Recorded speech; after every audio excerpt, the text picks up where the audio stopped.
everyone. Today we are going to discuss a topic called dice. तो आज हम लोग एक टॉपिक करेंगे जिसका नाम है डाइस.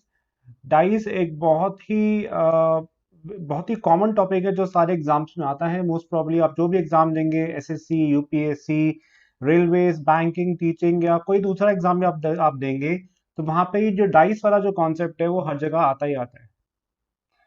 अब इम्पॉर्टेंट चीज क्या है कि इसको करना कैसे है. ये एक बहुत ही सिंपल सा टॉपिक है. इसके अंदर अगर आपका जो लॉजिकल पॉइंट है यानी जो कॉन्सेप्ट है वो क्लियर है तो कोई भी क्वेश्चन टाइप्स का हो आप बहुत इजीली विद इन सेकेंड्स के अंदर, हार्डली 5 सेकंड या बहुत ज्यादा हुआ 10 सेकंड के अंदर आप इसको कर सकते हैं. मैं आपको बताऊंगा सारे के सारे ट्रिक्स इसके, ठीक है. और इसमें आप सारे के सारे कॉन्सेप्ट को समझना, क्योंकि एक कॉन्सेप्ट करने से आपका आंसर नहीं आएगा. आपको सारे कॉन्सेप्ट सीखने पड़ेंगे, उसके बाद आपका उन सबको ज्वाइन करके आपका सारा आंसर आएगा. तो इन सारे कॉन्सेप्ट को पहले आपको पढ़ना होगा. तो इस वीडियो को उसके लिए बिल्कुल एंड तक देखना, ठीक है, ताकि आप सारे के सारे कॉन्सेप्ट को इजिली यहाँ पे कर पाए. तो चलिए शुरू करते हैं बिना देर किए हुए. तो let's start the point here. पहले हम जानते हैं बिल्कुल सिंपल सा पॉइंट कि डाइस होता क्या है. देखो यार, ये डाइस से हम लोग फैमिलियर अपनी लाइफ के अंदर, राइट. डाइस को हम जानते हैं, हम सबने देखा होगा, ठीक है. हम घर में लूडो खेलते होंगे, ठीक है, तो हम देखते होंगे हम जब डाइस में अगर लेके आते हैं उसके अंदर, राइट. अब देखो डाइस से हम लोग फेमिलियर ऑलरेडी. अब यहाँ पे जब मैं एग्जाम की बात करता हूँ तो उसके अंदर कुछ स्पेसिफिकेशंस होते हैं जिसपे हम अभी बात करेंगे बेसिकली. अब डाइस क्या है, वो एक्चुअली में एक क्यूब है जिसके अंदर डिफरेंट नंबर्स होते हैं, राइट. नंबर्स 1 से लेकर 6 तक आप देख सकते हैं यहाँ पे फिगर्स पे. ये 1, ये 4, राइट, ये 6, ऐसे ही 1 से लेकर 6 तक नंबर्स होते हैं. यानी इसके कितने फेस हो गए, 6 फेस हो गए, राइट. तो 6 फेस होते हैं, इसके नंबर्स होते हैं, राइट, 1 से लेकर 6 तक. अब हम लोग इसमें आते हैं यहाँ पे और देखते हैं इसके अंदर एक पॉइंट होता है नंबर्स ऑन अ डाई. देखो अगर मैं स्पेसिफिक डाइस की बात करता हूँ, ठीक है, तो उसमें क्या होता है कि उसके अंदर तो डाइस के अंदर जितने भी अपोजिट फेस होते हैं उसमें उन नंबर्स का सम हमेशा 7 होगा. यानी मान लीजिए अगर ये 5 है, ये 5 हुआ, तो जो इसके अपोजिट का फेस होगा वो 2 होना चाहिए, बिकॉज टोटल शुड बी 7. तो 5 + 2 क्या होता है, 7 होता है. अगर ये 4 है तो उसके सामने वाला जो उसका अपोजिट फेस है वो क्या होना चाहिए, 3 होना चाहिए. टोटल कितना हो गया, 7 हो गया, राइट. और अगर ये 6 है तो उसके सामने वाला क्या होना चाहिए, 1 होना चाहिए. ये मैं स्पेसिफिक डाइस की बात कर रहा हूं, ठीक है. लेकिन एग्जाम पर्सपेक्टिव के लिए आपको कुछ और देखना पड़ेगा, काफी चीजें मैं आपको दिखाता हूं यहाँ पे. उसमें आपको कुछ पॉइंट्स को देखना पड़ेगा वहां पे. ये ठीक है, ये जो मैंने आपको पॉइंट बताया ये बहुत ही स्पेसिफिक डाइस के लिए है. चलिए अब देखते हैं. पहले उसके लिए आप इसमें और ज्यादा क्लैरिटी लाने के लिए आप यहाँ पे एक पॉइंट समझो. पहले एक आता है ऑर्डिनरी डाइस. अब देखो यार, ऑर्डिनरी डाइस क्या होता है. इफ मोर और one then more number matches between two dice, then it is called an ordinary dice. अगर एक या एक से ज्यादा नंबर मैच कर जाता है किन्हीं भी दो डाइस के अंदर तो उसको हम बोलते हैं ऑर्डिनरी डाइस. जैसे आप देखते हैं ये डाइस है, ठीक है. अब यहाँ पे दोनों में एक कॉमन सरफेस है 3. यानी अगर एक कॉमन सरफेस हो, इट कैन बी 2 और it can be more than that, right. So अगर यहाँ पे एक there is one common surface जो कि क्या है, 3 है दोनों डाइस के अंदर. तो इसने बोला कि वन और मोर देन वन नंबर अगर मैच कर जाता है किसी भी डाइस के अंदर तो वो एक ऑर्डिनरी डाइस का केस होता है. किसका केस होता है, ऑर्डिनरी डाइस का. अब एक होता है स्टैंडर्ड डाइस. स्टैंडर्ड डाइस में क्या होता है, अगर दोनों डाइस के अंदर जो आपने रोल ऑफ किया, अगर आपने डाइस को रोल किया है, अगर रोल करने में दोनों डाइस में कोई भी नंबर कॉमन नहीं आता तो ये एक स्टैंडर्ड डाइस का केस है. कौन सा डाइस का केस है, स्टैंडर्ड डाइस का, ठीक है. सो समझ में आ गया आपको. स्टैंडर्ड डाइस मतलब जिसमें कोई भी फेस कॉमन नहीं आएगा. ऑर्डिनरी डाइस में एक या एक से ज्यादा फेस कॉमन आ सकता है, ठीक है. और आपको ऑर्डिनरी डाइस का ये एग्जांपल याद रखना है क्योंकि मैक्सिमम क्वेश्चंस एग्जाम में यहीं से ही आएंगे. तो अब आते हैं नेक्स्ट में, हम शुरू करते हैं इंपॉर्टेंट चीजें जिससे आपको एग्जाम में क्वेश्चंस करने हैं. मैं आपको एक पॉइंट्स बताऊंगा, पॉइंट्स या कुछ बुक्स में इसको रूल्स की फॉर्म में लिखा हुआ है. तो उन पॉइंट्स को हम लोग एक्सप्लेन करेंगे और उसकी हेल्प से हम डायरेक्टली हम यहाँ पे क्वेश्चंस करेंगे। हाँ, एक चीज मैं आपको बता देता हूँ, ये जो वीडियो है ये बेसिकली कॉन्सेप्ट की वीडियोस है, जिसमें कॉन्सेप्ट और शॉर्ट ट्रिक्स मैं आपको दोनों बताऊंगा। ठीक है, बेसिकली शॉर्ट ट्रिक कुछ नहीं होते बच्चे, कॉन्सेप्ट्स को अगर आप समझ गए तो अगर जब मैं उसको अप्लाई करूंगा वही शॉर्टकट होता है और कुछ नहीं होता। ठीक है, that is only the shortcut ना। तो अब जरूरी चीज ये है, ये जो वीडियो है ये प्योरली कॉन्सेप्चुअल बेस्ड वीडियो है। आप कोई भी एग्जाम दोगे ना, चाहे आप एसएससी दो, रेलवे दो, बैंकिंग दो, या यूपीएससी दो, या कोई भी दूसरा एग्जाम दो, ठीक है, मैनेजमेंट के एग्जाम्स दीजिए, कोई भी एग्जाम आप देंगे, उसमें कॉन्सेप्ट तो हर जगह एक ही रहेगा। तो आपको सारे एग्जाम्स के लिए कॉन्सेप्चुअल वीडियो के फॉर्म में आपको यही वाली वीडियोस पढ़नी है। हम सारे टॉपिक्स की कॉन्सेप्चुअल वीडियोस अलग से डाल रहे हैं, राइट, जिसमें ये रीजनिंग वाला पार्ट हुआ, मैथ्स वाला पार्ट हुआ, जीके, इंग्लिश, सबकी। तो कॉन्सेप्ट जो जो कॉमन कॉन्सेप्ट्स की वीडियो है वो सबकी एक जैसी रहेगी। अब इसके बाद क्या होगा, सारे के सारे कॉन्सेप्ट सिखाने के बाद हम प्रॉपर एग्जाम स्पेसिफिक वीडियोस भी लेके आएंगे, जिसके अंदर वो सारे एग्जाम्स के क्वेश्चंस होंगे। उसमें फिर हम कॉन्सेप्ट्स पे ज्यादा ध्यान, उसमें हम लोग सीधा क्वेश्चंस की प्रैक्टिस करेंगे। और कॉन्सेप्ट्स के लिए आपको पहले ये वीडियोस देखनी पड़ेंगी। कॉन्सेप्ट को अच्छे से बनाओ, प्रैक्टिस करो, then come towards practice part. Practice में क्या होगा, वो सारे क्वेश्चंस जो आपके एग्जाम्स के लिए जरूरी है वो हम करेंगे उसके अंदर। उसके लिए एग्जाम स्पेसिफिक वीडियो आएंगी। एसएससी का बच्चा एसएससी की वीडियो देख सकता है। अगर आप खाली बैंक की तैयारी कर रहे हैं तो आप बैंक की वीडियोस अलग से देखना। रेलवे वाले रेलवे देखेंगे, लाइक दिस, राइट। लेकिन कॉन्सेप्चुअल वीडियोस क्या होंगी, हमेशा सारी एक होंगी। तो चलो यार शुरू करते हैं बिना देर के हुए। अब देखो बच्चे, सबसे पहली चीज इसने यहाँ पे ये बोला कि भाई adjacent faces will never come on opposite sides, will never come on opposite sides। तो जस्ट वन सेकेंड, ठीक है।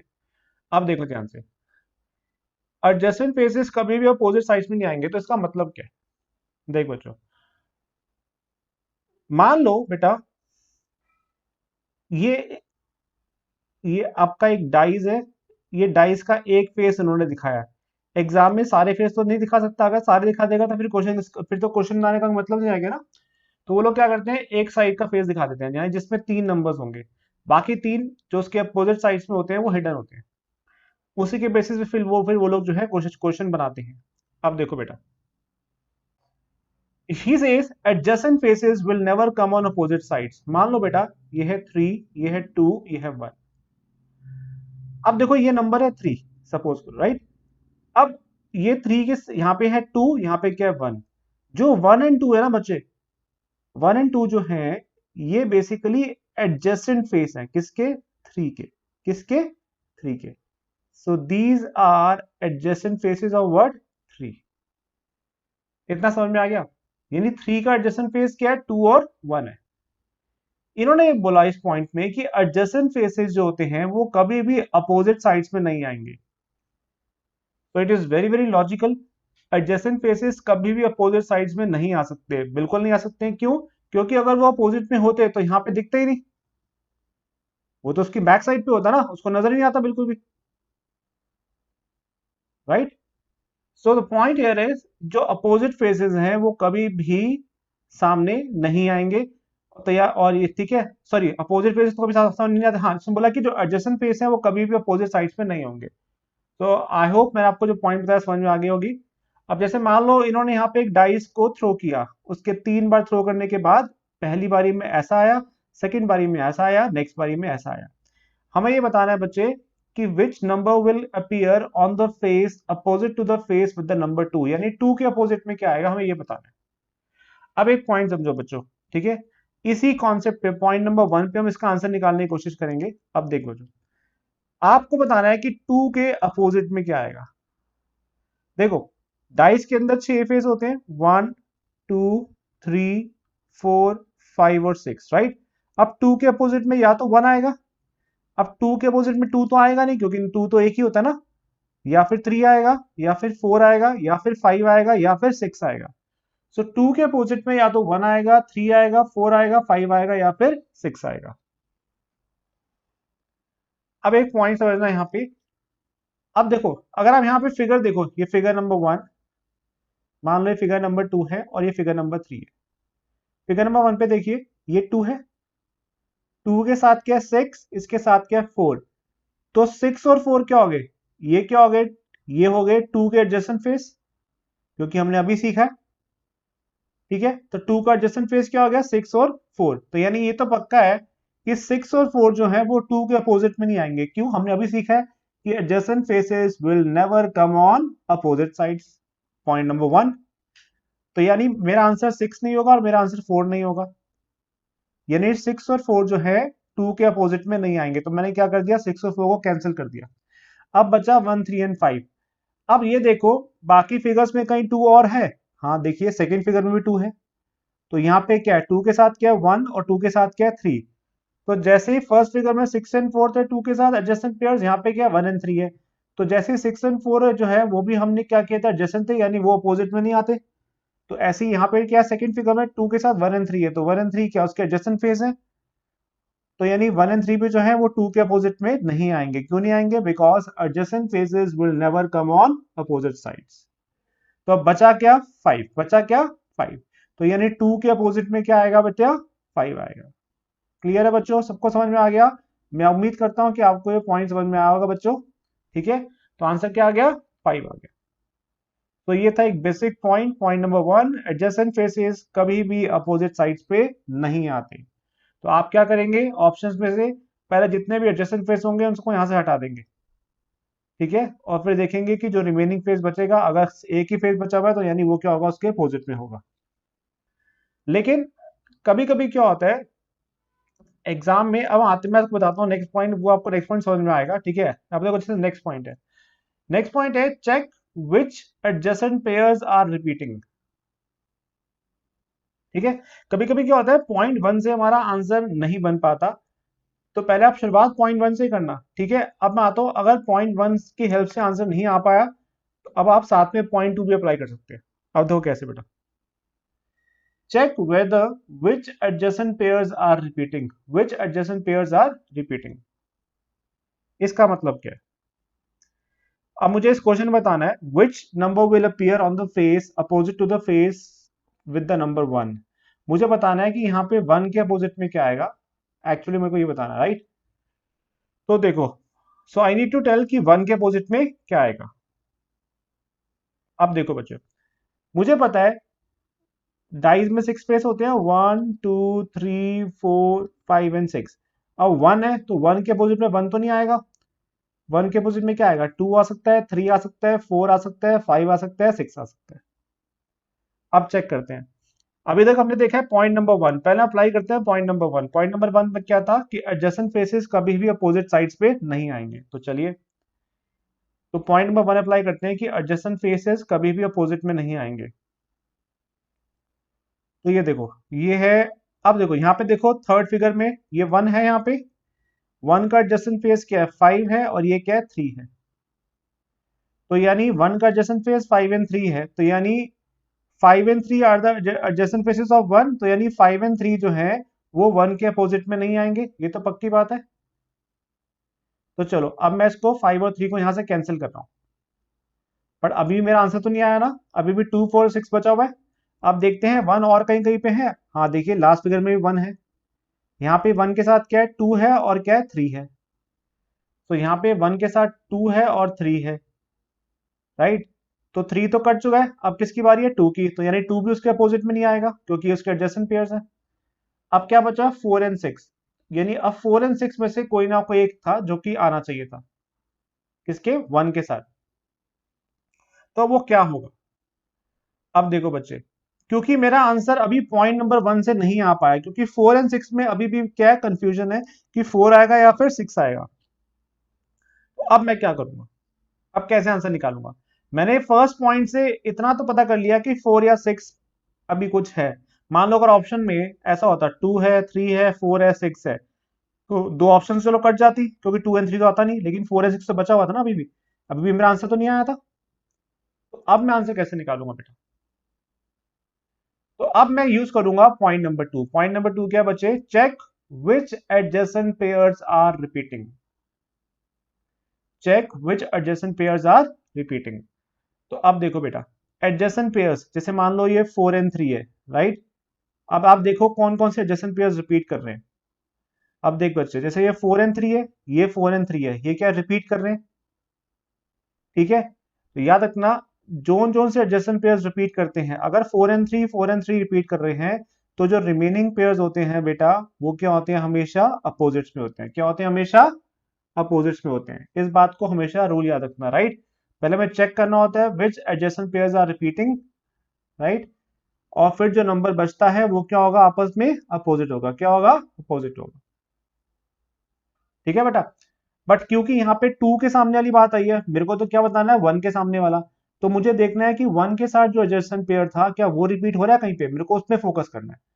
अब देखो ये 1 है, 1 के साथ एडजेसेंट पेयर क्या बेटा, यहाँ पे है 5 and 3, और यहाँ पे क्या है 2 and 3 लास्ट फिगर में। तो ये देखना है कि क्या कहीं 5 and 3 रिपीट तो नहीं हो रहा, या कहीं 2 and 3 रिपीट तो नहीं हो रहा। अगर ये कहीं भी मुझे दिख गया रिपीटिशन में, तो समझ में आ जाएगा मुझे 1 के साथ क्या आ रहा है। अब मैं आपको दिखाता हूं, जैसे मान लो यहाँ पे सी फिगर नंबर 2 और फिगर नंबर 3 को देखो। फिगर नंबर 2 and 3 देखो बेटा ध्यान से, 3 में क्या है, 5 and 3 है, 2 में भी क्या है, 5 and 3 है, ठीक है। मैंने क्या देखा, पहले थर्ड फिगर में देखा 1 के साथ 5 and 3 है, फिर देखा 5 and 3 कहीं और रिपीट हो रहा है। हाँ जी, 5 and 3 यहाँ रिपीट हो रहा है, क्योंकि 5 and 3 क्या थे, 1 के एडजेसेंट पेयर्स थे। तो देखा ये कहीं रिपीट तो नहीं हो रहे, तो हाँ देखा ये सेकंड फिगर में रिपीट हो रहे हैं, रिपीट हो रहे हैं। तो जाहिर सी बात है, फिर जो रिमेनिंग नंबर्स होंगे वो क्या होंगे, आपस में अपोजिट होंगे। तो यानी 1 के अपोजिट में क्या आ जाएगा, 4 आ जाएगा। मैं उम्मीद करता हूं कि आपको ये पॉइंट समझ में आ रहा होगा, ठीक है बच्चे। अगर किसी को कोई दिक्कत आती है ना, तो प्लीज बिना हिचके हुए बेटा मुझे नीचे कमेंट सेक्शन में कमेंट करना, या फिर अगर आप चाहें बच्चे, आप मुझे टेलीग्राम ग्रुप है हमारा, वो ज्वाइन कर लो, वहां पे भी आप अपने डाउट्स को पोस्ट कर सकते हो, ठीक है। तो there are two ways to ask your doubts, either ask in the comment section और in the Telegram group, but I will prefer कि आप इसको टेलीग्राम ग्रुप को ऑप्ट करो। कोई डाउट हो बच्चों, वहां जरूर पूछो आप मेरे से, ठीक है। मैं पूरी कोशिश करूंगा अगर आपका जितना हो सके आपके डाउट्स को रेक्टिफाई कर सके, ठीक है।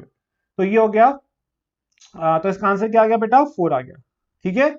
तो पॉइंट नंबर Q2 क्या था, आपको देखने हैं कौन कौन से एडजेसेंट पेयर्स हैं, फिर देखने थे एडजेसेंट पेयर्स जो हैं वो कहाँ कहाँ पे रिपीट कर रहे हैं, ठीक है। तो जहां पे रिपीट करेंगे वो क्या आ जाएगा, आपका आंसर आ जाएगा, राइट। तो देखने हैं एडजेसेंट, पहले देखने हैं उस नंबर के साथ एडजेसेंट पेयर्स कहाँ पे हैं, एडजेसेंट पेयर्स देखने हैं कहाँ कहाँ पे रिपीट कर रहे हैं। तो जहां पे वो रिपीट करेंगे तो रिमेनिंग नंबर्स क्या होंगे, अपोजिट में हो जाएंगे, ठीक है बेटा।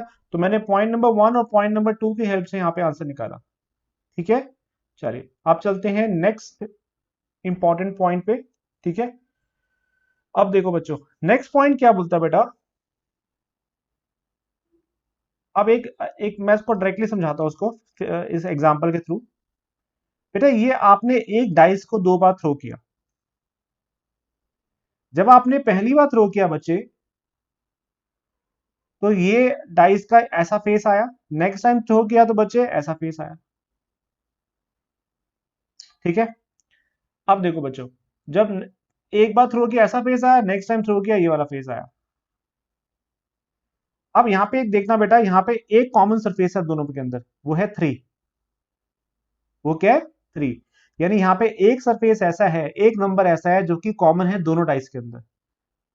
तो अगर दोनों डाइस में एक नंबर जो होता है कॉमन होता है, लेकिन कंडीशन क्या है, वो एक नंबर सेम फेस पे होना चाहिए। सेम फेस का मतलब क्या है, सेम पोजीशन पे होना चाहिए, ठीक है बच्चे, ठीक है। तो यहाँ पे 3 जो है उसका पोजीशन सेम है, सरफेस सेम है बिल्कुल, और एक नंबर 3 है जो कि दोनों में कॉमन है, और दोनों क्या है, वो जो 3 जो है एकदम सेम पोजीशन पे है। यहाँ पे भी अपर साइड पे, यहाँ पे भी क्या अपर साइड पे।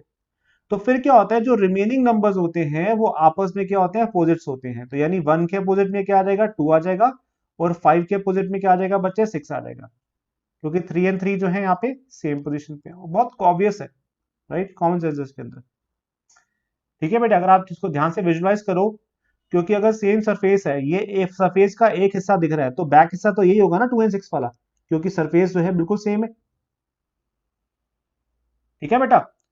तो उम्मीद करता हूं आपको समझ में आएगा। यही था पॉइंट नंबर 3 कि if one of the numbers is common in both the dices, यहाँ पे वन ऑफ द नंबर क्या है, 3 है, when the two dices have the same surface, then the remaining surfaces of both the dice are opposite to each other। तो यानी हाँ, अगर एक नंबर कॉमन है दोनों डाइस में, जैसे यहाँ पे 3 था, और वो सेम सरफेस पे है, बिल्कुल सेम सरफेस पे है, दोनों अपर साइड पे है, तो जो रिमेनिंग सरफेसेस होंगे वो क्या होंगे, अपोजिट में होंगे। यानी 1 के अपोजिट में क्या आ गया, 2 आ गया, 5 के अपोजिट में क्या आ गया, 6 आ गया। अब क्वेश्चन क्या था, which number will come on the face opposite to 5, यानी 5 के अपोजिट में क्या आएगा, तो 5 के अपोजिट में क्या आता बच्चे, 6 आता। तो आंसर क्या होता आपका, 6 होता। ठीक है जी, उम्मीद करता हूं आपको एक पॉइंट समझ में आया होगा बेटा। तो चलिए चलते हैं नेक्स्ट पॉइंट पे, यानी नेक्स्ट लॉजिक पे। नेक्स्ट लॉजिक क्या बोलता है बच्चे, अब सुनो ध्यान से, ये बड़ा इंपॉर्टेंट लॉजिक है। यहां पे भी क्या बेटा, आपने डाइस को थ्रो किया। जब आपने डाइस को थ्रो किया बेटा, आप पहले ये देखो कि कोई सरफेस कॉमन है, तो हाँ बेटा कॉमन है। क्या सरफेस कॉमन है, यहाँ पे 3 कॉमन है। लेकिन नोटिस किया, जो इससे पहले वाली स्लाइड थी बेटा, इससे पहले वाला जो पॉइंट था, वहां पे 3 का जो सरफेस था, पोजीशन था, बिल्कुल एक जगह पे था, सेम पोजीशन पे था, दोनों साइड पे अपन में था। यहाँ पे 3 का पोजीशन क्या अलग है, क्या है, अलग है। यहाँ पे एकदम इस फ्रंट में आ रहा है और यहाँ पे एकदम किनारे पे जा रहा है, तो ये तो पोजीशन जो है यानी डिफरेंट है यहाँ पे। तो जब किसी भी डाइस में एक एलिमेंट कॉमन होता है और लेकिन जो उसकी पोजीशन है वो अलग होती है, पोजीशन क्या होती है, अलग होती है,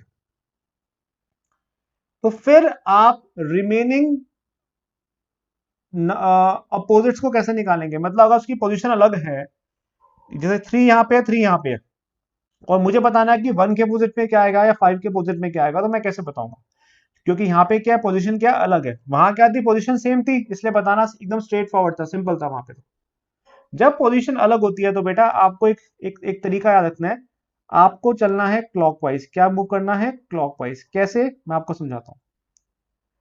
देखो बच्चों, ये 3 है, तो क्लॉकवाइज में घड़ी कैसे मूव करती है, ऐसे मूव करती है, तो 3 के बाद क्या आ गया, 1, बिकॉज क्लॉकवाइज में घड़ी ऐसे मूव करती है, राइट।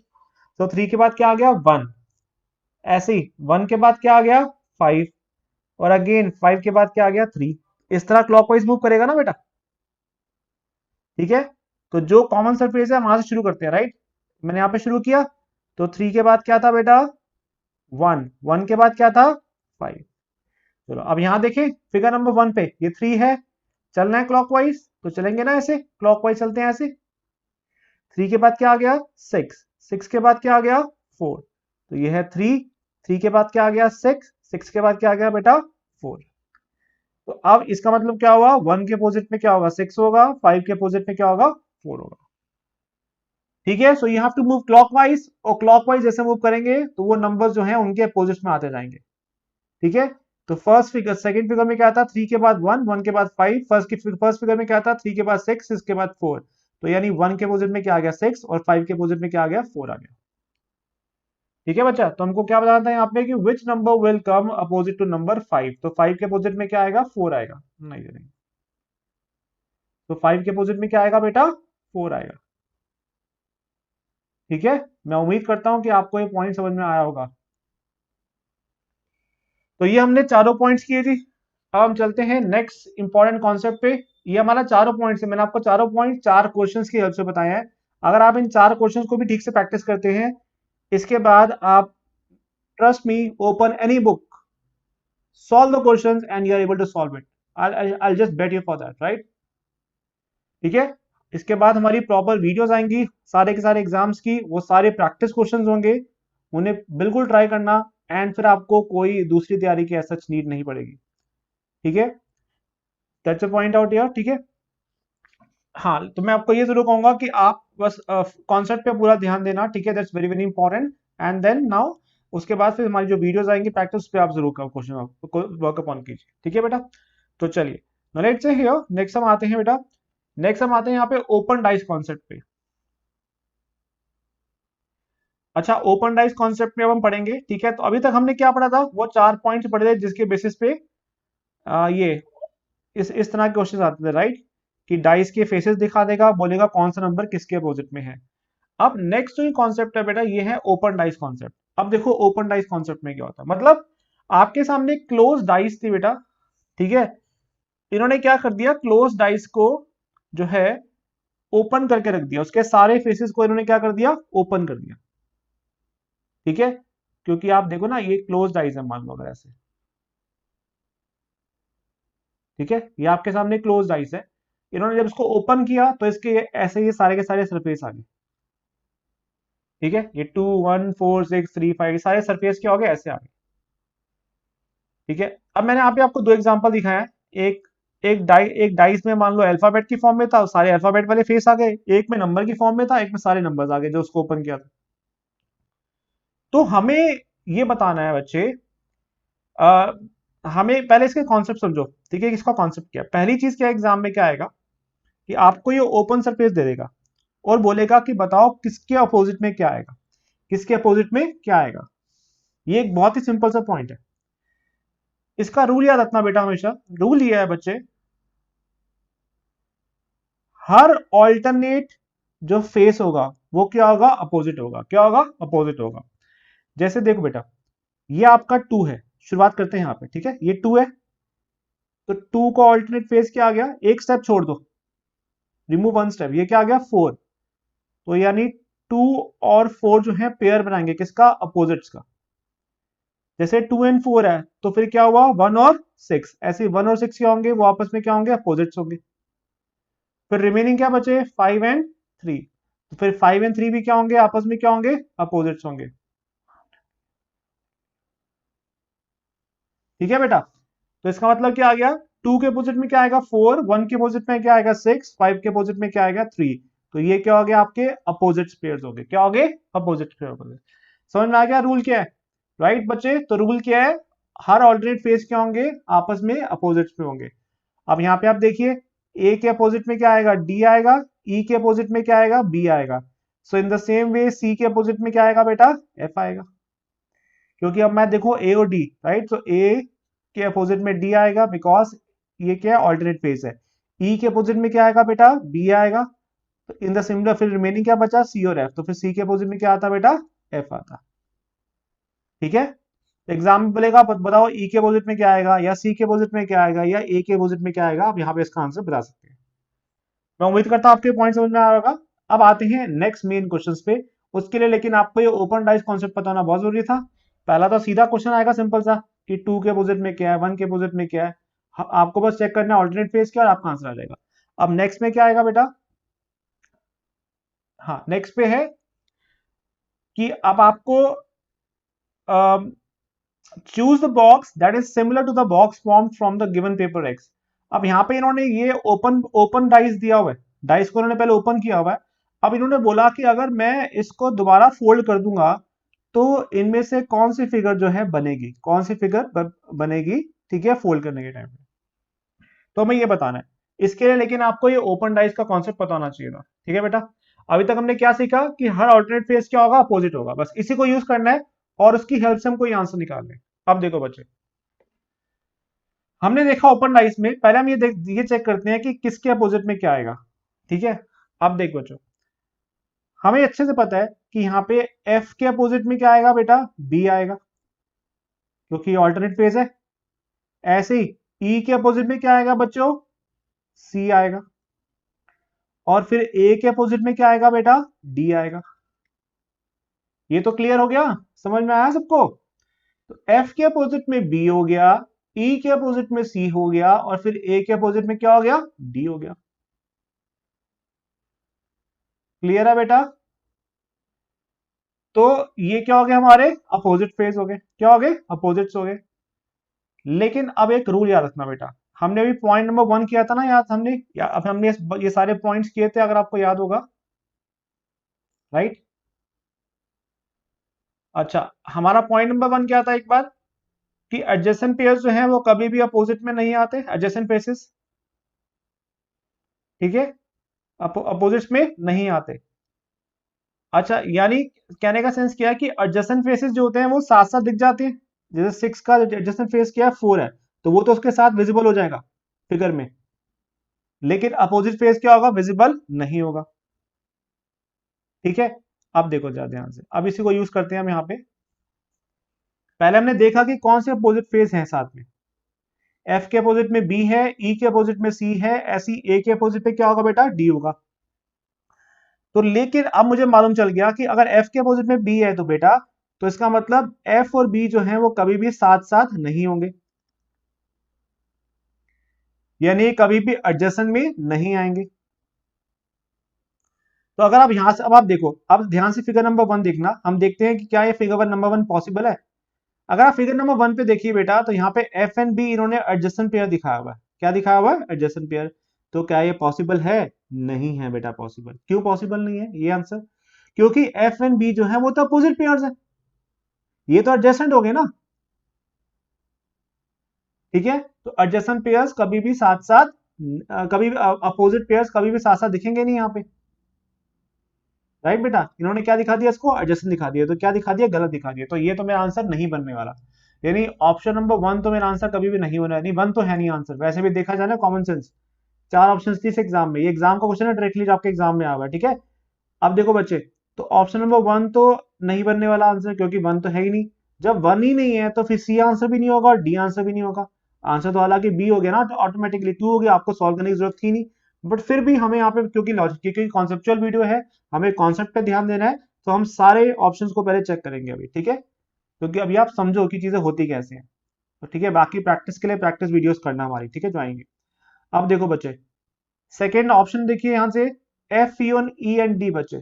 ठीक है, अब देख बच्चा ध्यान से, तो फर्स्ट ऊपर का फेस देखो एफ है, ऊपर का फेस क्या है? एफ है।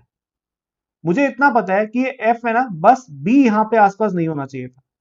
क्यों नहीं होना चाहिए? क्योंकि मुझे पता है एफ एंड बी जो है अपोजिट्स है, और अपोजिट फेस कभी भी एडजेसेंट में सामने नहीं आते, कभी भी सामने नहीं आते। वो तो दिखेगा ही नहीं, पॉसिबल ही नहीं है इसके, राइट। तो एफ और बी में से कोई ना कोई एक होना चाहिए था यहाँ पे। ठीक है, तो मान लो उसने क्या ले लिया? एफ ले लिया। क्या ले लिया? एफ ले लिया। तो अगर उसने एफ ले लिया तो जाहिर सी बात है वो बी को इग्नोर कर देगा। ठीक है, करने दीजिए, कोई इशू नहीं है। नेक्स्ट हम देखते हैं ई। अब ई के अपोजिट में क्या आता बेटा? सी आता। क्या आता बच्चे? सी आता। तो ई एंड सी कभी भी साथ साथ दिखते नहीं, यहाँ पे नहीं दिख रहे, एक ही दिख रहा है, ई दिख रहा है, तो चलो यार कोई नहीं। ठीक है, इन्होंने सी को हटा दिया, ई को ले लिया, कोई दिक्कत नहीं, सही हो गया बिल्कुल। और लास्ट वाला क्या था यहाँ पे? ए और डी। ए और डी में से उसने क्या ले लिया? डी ले लिया, कोई इशू नहीं है। यानी उसने तीनों अपोजिट्स को इग्नोर किया और तीनों जो एडजेसेंट फेस बन रहे थे उसको यहाँ पे लिया। यानी एफ और बी में से खाली एफ ले लिया, बिल्कुल सही किया, क्योंकि अगर एफ एंड बी साथ साथ आते तो कभी भी आंसर नहीं बन सकता था, क्योंकि एफ एंड बी क्या थे? अपोजिट्स थे। ठीक है, और नेक्स्ट में उसने क्या किया? ई और सी में से उसने क्या लिया? ई ले लिया, और ऐसे ही ए और डी में से क्या ले लिया? डी ले लिया, बिल्कुल ठीक है। तो यानी ये सेकंड फिगर जो है पॉसिबल है, यहाँ पे क्या है? पॉसिबल है। कोई डाउट हो ना बेटा, नीचे कमेंट सेक्शन में कमेंट कर देगा, कमेंट जरूर कर देना, नहीं तो फिर टेलीग्राम ग्रुप में मुझे ये डाउट आप पोस्ट कर सकते हो। ठीक है बेटा, तो चलिए, और टेलीग्राम ग्रुप का जो लिंक है नीचे दिया होगा डिस्क्रिप्शन बॉक्स में, वहां जाके ज्वाइन कर लेना। अब बटे हम देखते हैं फिगर नंबर 3 पे बच्चे। फिगर नंबर 3 देखिए बटे, सारे के सारे, पहला चीज ई। ठीक है ना, ई के साथ क्या था? सी।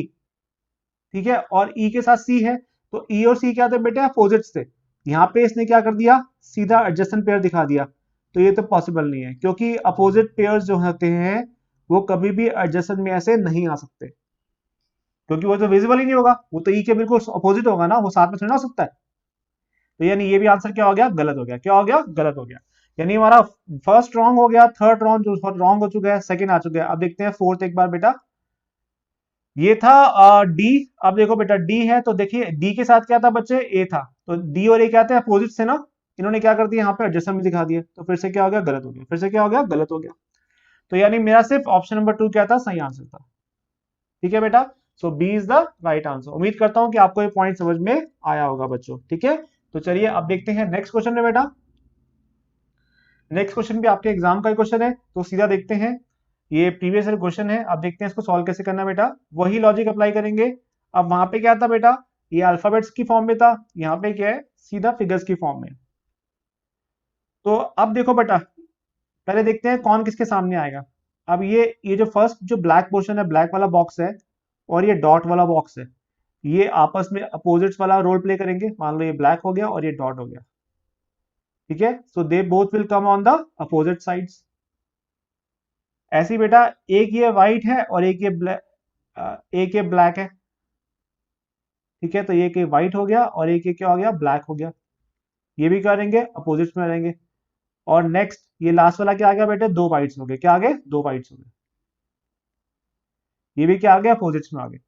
तो ये 3 तरह के बेटा पेयरिंग बन गई जो अपोजिट्स में आएगी। ठीक है बच्चे, बस याद रखना, पहले चेक कर लेना कि अपोजिट्स में क्या क्या आएगा, और फिर देखना कि अपोजिट पेयर कभी भी एडजेसेंट में नहीं आते, बस उसको फिर एक्टिव हमेशा एलिमिनेट करते रहना चीजों को। अब देखो बेटा सीधा ऑप्शन नंबर 1 ध्यान से बच्चों, फर्स्ट अपर साइड में देखो उसने मान लो डॉट लिया, क्या लिया, डॉट लिया। अगर वो एक डॉट लेता तो जाहिर सी बात है डॉट के साथ क्या था बेटा, ये ब्लैक वाला था, राइट, तो उसको ब्लैक वाले को इग्नोर करना था। चलो मान लिया फॉर एग्जाम्पल उसने डॉट ले लिया, उसने ब्लैक वाले को इग्नोर कर दिया, चलिए ठीक है कोई नहीं जी, ले लो, ठीक है, ब्लैक वाले को उसने क्या कर दिया, इग्नोर कर दिया और डॉट ले लिया, बिल्कुल ठीक है, जस्टिफाइड है। नेक्स्ट इसने क्या किया, व्हाइट लिया, एक इसने व्हाइट ले लिया। अब अगर मैं ये वाला व्हाइट लेता हूं तो जाहिर सी बात है ये ब्लैक इग्नोर हो जाएगा, तो चलिए बेटा कोई बात नहीं, ये व्हाइट ले लो और फिर आपको ये ब्लैक को इग्नोर करना है, बिल्कुल ठीक है बेटा। अब मान लो बच्चों कि नेक्स्ट उसने क्या किया, ये व्हाइट ले लिया। अब थर्ड अगर मैं देखूं, थर्ड पे क्या था, दो व्हाइट थे, उसमें से एक व्हाइट लेना था मुझे, कोई भी एक इग्नोर करना था, तो मैंने थर्ड व्हाइट ले लिया और ये वाला इग्नोर कर दिया व्हाइट, कोई दिक्कत नहीं। तो यानी इसने तीनों कॉम्बिनेशंस को है बिल्कुल सही बनाया। उम्मीद करता हूं आपको समझ में आया होगा बच्चों, ठीक है। तो ये क्या हो गया, फर्स्ट क्या बिल्कुल सही है। अब हम आते हैं बच्चे सेकंड पे।